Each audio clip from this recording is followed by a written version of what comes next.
కొంత దిశానిర్దేశం చేయటం కూడా జరిగిందని చెప్పేసి మనం చేస్తున్నాం. దీంట్లో ముఖ్యంగా ఈ ప్రజాప్రతినిధులు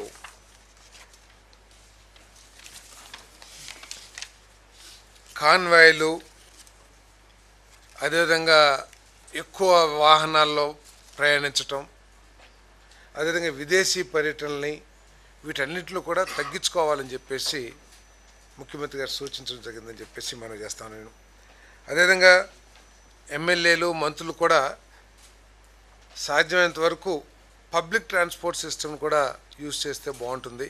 ఎందుకంటే ఒక మంత్రి గారంటే ఆయన కారు, తర్వాత సెక్యూరిటీ కారు, తర్వాత ఇంకొంతమంది పిఏలు, లేకపోతే అట్లా కొద్ది కాన్వాయ్ లాగా కాకుండా అవి తగ్గించుకొని సాధ్యమైనంత తక్కువ వాహనాల్లో వెళ్ళాలి.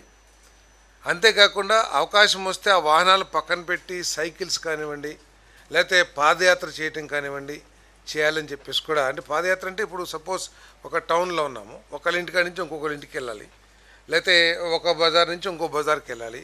అక్కడ ఆ కొంచెం దూరం కూడా మనం కారులో వెళ్తాం. మనం కారులో ఎప్పుడైతే వెళ్తామో అన్ని కార్లు మన వెనకాల వస్తాయి, స్కాట్ అన్నీ కూడా. సో అట్లా కాకుండా పక్కన బజారే కాబట్టి నడుచుకుంటూ వెళ్తాం. ఇవన్నీ కూడా మోడల్గా మనం అందరూ కూడా ఉండాలని చెప్పేసి ముఖ్యమంత్రి గారు సూచించడం జరిగిందని చెప్పేసి నేను మనవి చేస్తాను. ఒకరోజు నో వెహికల్ ఫ్రైడే అంటే ఆ రోజు అసలు వాహనాలు వినియోగించుకోకుండా ఈ కాన్వాయ్లు బస్సుల్లో కానీ లేకపోతే అసలు వాహనాలు తగ్గించుకుని ఒకవేళ మీటింగ్స్ ఏమైనా ఉంటే వర్చువల్ మీటింగ్స్ కండక్ట్ చేయటం, ఇవన్నీ కూడా చెప్పడం జరిగిందని చెప్పేసి నేను మనవి చేస్తాను. అదేవిధంగా అధికారులు కూడా అవసరం వస్తే 2-3 ఆఫీసులు కలిసి, అదేవిధంగా మంత్రులు కానీ కలిసి అంటే షేరింగ్ లాగా వస్తే కూడా కొంత, అంటే దీని మూలంగా ఎంత వస్తుంది అనేది కాదు, ఒక మోటివేషన్ టు ది పబ్లిక్.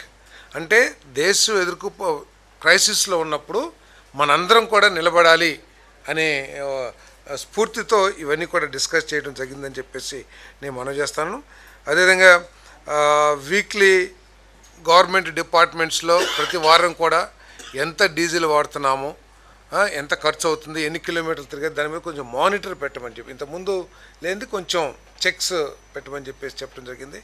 ఒకవేళ కొత్త వెహికల్స్ ఏమైనా కొంటే అవన్నీ కూడా ఈవీ వెహికల్స్ కొంటే బాగుంటుందని కూడా సూచన చేశారు. ఈవీ వెహికల్స్ కొనడానికి ప్రయత్నం చేయమని చెప్పేసి కూడా చెప్పడం జరిగిందని చెప్పేసి మనం చేస్తాను.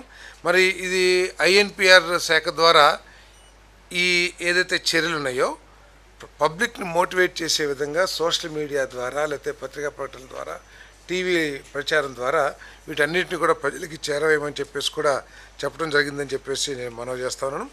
మరి step for the nation awareness campaign promoting walking and cycling.